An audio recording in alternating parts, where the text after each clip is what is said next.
જ્યાં વઢવાણમાં વરસાદી પાણી ભરાઈ ગયા 80 ફૂટ રોડની સોસાયટીઓમાં ઢીચણસમાં પાણી ભરાઈ ગયા છે। વોર્ડ નંબર 4ના વિસ્તારોમાં વરસાદી પાણી ભરાયા, પાણીનો યોગ્ય રીતે નિકાલ ન થતો હોવાની ફરિયાદો ઉઠી રહી છે। નગરપાલિકાની બેદરકારીના કારણે સોસાયટીમાં પાણી ભરાયા છે અને પાણીનો નિકાલ પણ નથી થતો તેવો સ્થાનિકોનો આક્ષેપ છે। સવાલ ઉઠી રહ્યો છે પાલિકાની પ્રી મોન્સૂન કામગીરી પર, કારણ કે સ્થાનિકો આક્ષેપ કરી રહ્યા છે કે દર વખતે આ જ પ્રકારે વરસાદની સમસ્યા સર્જાય છે અને આ દ્રશ્યો જુઓ, લોકોના ઘરોની અંદર પાણી ઘૂસી ગયા છે।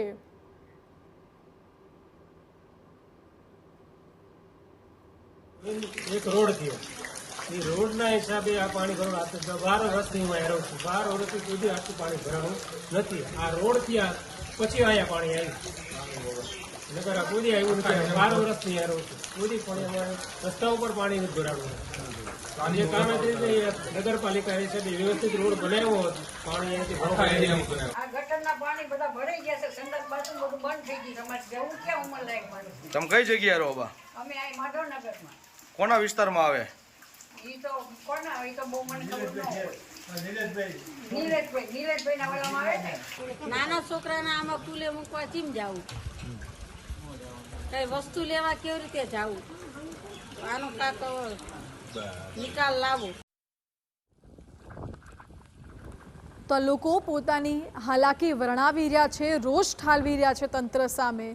દર વખતે આ પ્રકારે પાણી ભરાય છે અને સમસ્યા લોકોએ વેઠવવી પડે છે। સુરેન્દ્રનગરમાં જો કે ભારે વરસાદ થતાં તંત્ર એલર્ટ મોડમાં પણ છે।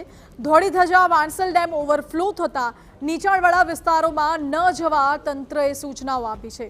સુરેન્દ્રનગરના તમામ લોકમેળા આજે બંધ રહેશે। જી હા, વરસાદ ધીમો ન પડે ત્યાં સુધી મેળો બંધ કરવામાં આવ્યો છે। ધ્રાંગધ્રા સુરેન્દ્રનગર વઢવાણનો લોકમેળો આજે બંધ રાખવાનો તંત્રએ નિર્ણય લીધો છે। સુરેન્દ્રનગર જિલ્લા કલેક્ટર સહિતના અધિકારીઓ સ્ટેન્ડ બાય રહેશે અને એનડીઆરએફના 30 જવાનોની ટીમો જિલ્લામાં તૈનાત કરવામાં આવી છે। સુરેન્દ્રનગર જિલ્લાના મૂળીમાં 9 ઇંચ જ્યારે ચોટીલામાં 8 ઇંચ વરસાદ ખાબક્યો છે।